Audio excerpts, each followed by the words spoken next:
Kaixo, Iana. Hau pausue. Zimoduz? Ondo, taso? Ondo, metxe. Postenaz. Bueno, zu, ohituta egongo zara, bertsolarixa da idazlia zaren heinean, egun ditugun erronken edo gai desberdinen inguruan hausnartzen, eta gero horrek adierazten edo gizarteratzen, ezta? Zuretako momentu honetan, zeintzuk dira gehien motibatzen zaituen gaixak edo erronkak?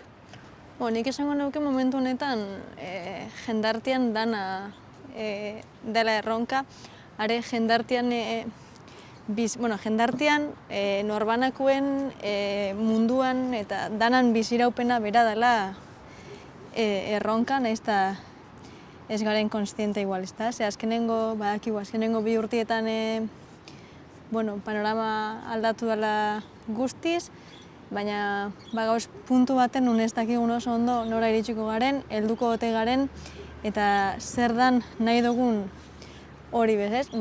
Gauza jakina da, erabaki bezein dugula egin, zer nahi dugun, dana ez dagoelako gure esku, baina bide horretan, ni batez be kulturgintzan ibiltzenaz, jendartean kulturatik eragitea interesatzen jat bereziki, eta gehien jorratzen duten alorra nolabait esateko izango litzake akaso feminismotik gertuen dauzen kontuekin bat datorrena.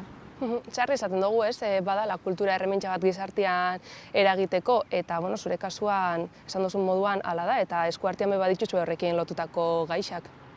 Bai, nik uste dut militantzia kontzeptua oso modu zabal baten ulertu beharreko kontzeptu bat dela, ezinbestean esan nahi dagoelako ez gizartean eragitean nunbaitetik edo gizartea eraldatu nahi bat nunbaitetik datorrena eta forma asko eduki ditzakena. Nik kultura erabaki nauen edo kultura da nire eragiteko leku hori, uste hotelako, badala eragiteko tresna bat, zuzenian iristen dana hartzailean gana eta oso ondo funtzionatzen dauena gainera kasu batzuetan.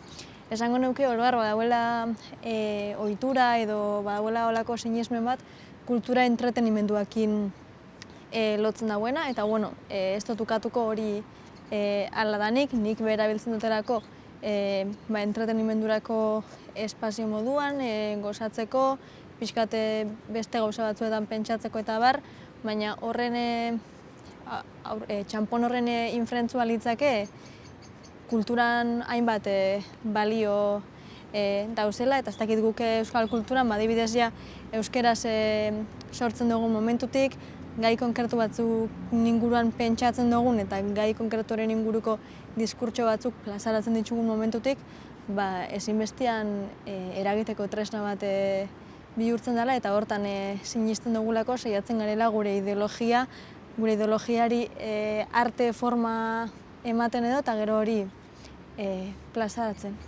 Dana dela hori sama moduan behartu leike baten batek. Zuki gartzen dozu sarri, karga hori jartzen jatzuela kultur sortzaileoi?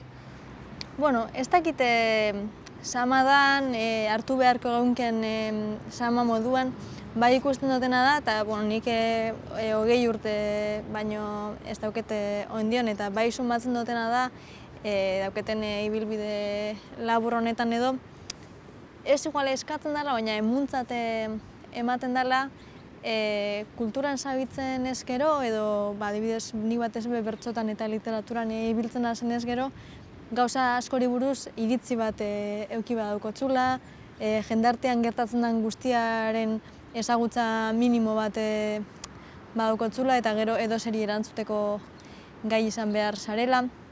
Eta niri personalki gustatzen jatez, hainbat gairen inguruan informatuta egotea, horren inguruko nire iritzia garatzea, urtatzen diren berriei edo gertatzen diren gauzei kritikotasun batetik begiratzea, baina sortzailea ez banintz kaso eingo neuk ez da, baina bai uste dutena da, eta igual kriston harrikada da eta kriston egozentrikoa da esaten nabilen haue, baina bai jendarteko norbanako bati, zeina igual ez dan ni mugitzen hazen munduetan mugitzen horren beste, jakola eskatzen, hori egitea. Nire ustez danok egin beharko gauke eta bada green bat danok eduki beharko gaukena hori ez baldin badukotzu, nire ustez bizitzak eta oro har egiten dugunak zentzu handirik ez daukolako, baina hori behar bat bihurtzen danean edo kanpotik esleitzen jatzun zerbait danean, ezinbestean sama bihurtzen da eta alik eta ondoan egin nahi duzu eta kaso ez dakotzu denporarik beste gauza batzure eskaini beharrotasunako eta bar, eta bihurtu laike oso sanoa ez dan puntu batera. Eta gero nik aipatu duzun sama horretatik edo, bai nabaritzen dut sorkuntzan hasi nintzenetik pixkat dibertsifikatu behar hori ez da, ni bertxotan hasi nintzen, bertxotan gustoraren bilen, eta batean azte jatzu iristen beste erabatzutako proposamenak, zentzuk zuk ez dituzun ezagutzen, ez duzun sekula inolako ezer, ez dakit ibilinaz dokumentaletako gidoiak itxen, egonaz hemen jendarteko arazoen inguruko elkarrizketak ematen, oin be olako antzerki obra batekin gabitz, gero literaturara behin hauen salto ez da, eta bai konturatzen zarela batekin bakarrik igual ezin duzula biderik egin edo gauza asko egin behar dituzula eta gauza askotan izan behar zarela ona honetan jarraitu ahal izateko. Eta kaso nik sama gehiago sentitu dut hortik aipatu duzun horretatik baino. Etorkizunera begira, itxaropentsua zara, esan duzu ez, batzuk bagabezela, norbanako batzuk aldia jartzen, bai kultur arlokuak izatea gaitxik, edo beste zinegon pertsonal batzuk sustatuta, uste duzu, badatorrela aldaketa? Zalantza handiak sortzen doztan zerbait da, akaso pentsatzen dugulako asko norbanakoen agentzian eta norbanakoek jendartean eragiteko daukogune ahalmenaz, baina esan beharrekoa da oso mugatua dela norbanako gisa jendartea eraldatzeko daukogun gaitasun hori. Eta gustora asko esango notzuke itxaropentsu begiratu berrotzagula etorkizunari eta aldatuko dela, baina ikusten gabitz pixkanaka zelan gu ez gabitzen mundua jaten eta mundua dabilen gu jaten eta zelan merezi dugun janak izatea akaso ez da. Baina bai sinesten dutena da norbanakoan egin ezin dugun hori akaso taldean elkartuta, akaso sareak eraikita ez dut uste konponduko dugunik mundua, baina bai mundu bizigarriago batzuk eta mundu bizigarriago batzuk pluralean esaten dutenean da, mikromundu batzuk sortu behar ditugula nungu eroso biziko garen eta badakit oso zarrunoa ematen dutela ja etxita egoten eta mundu osoaren aldaketa posible dela ez ikusten. Baina nik uste dut borroka sanoa edo militantzia sano bat eraman ahal izateko, nire kasuan behintzat, utopia handietan sinistea oso zaila dela. Nik ez dutela ikusten nire burua hor, bai ordea aldaketa txikietan eta igual oso individualista da, baina ez dute hortik pentsatzen, baina bai aipatu duten. Saretzi aipatu dozu, Zubixak eraikitzea izan lehike gure saioari keinu bat egin da, zuk mutur desberdinak lotu beharko bazen itxuz, lako Zubixak eraikiko zen itxuzke?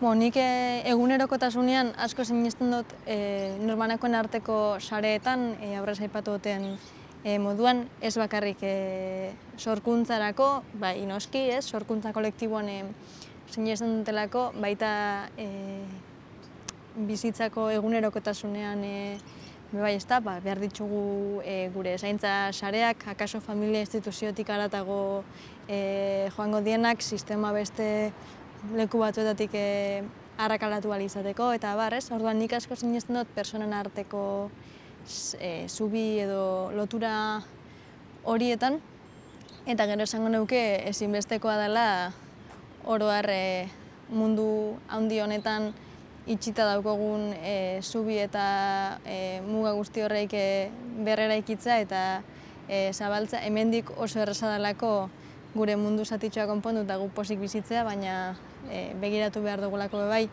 gu baino okerrago, gu baino askoz egoera kaskarragoetan bizi dien pertsona guztien egoera horretara, eta ezin dugula ahaztu oso jokatu geikela guk biktima papeletik, eta badaukogula zapaldu izatearen sama hori bizkarrean, baina zapaltzaile grinabe badaukogu zapaten ointzoletan tatuatuta, eta hori be rebisatu behar dugu eta hortik be eragin behar dugu.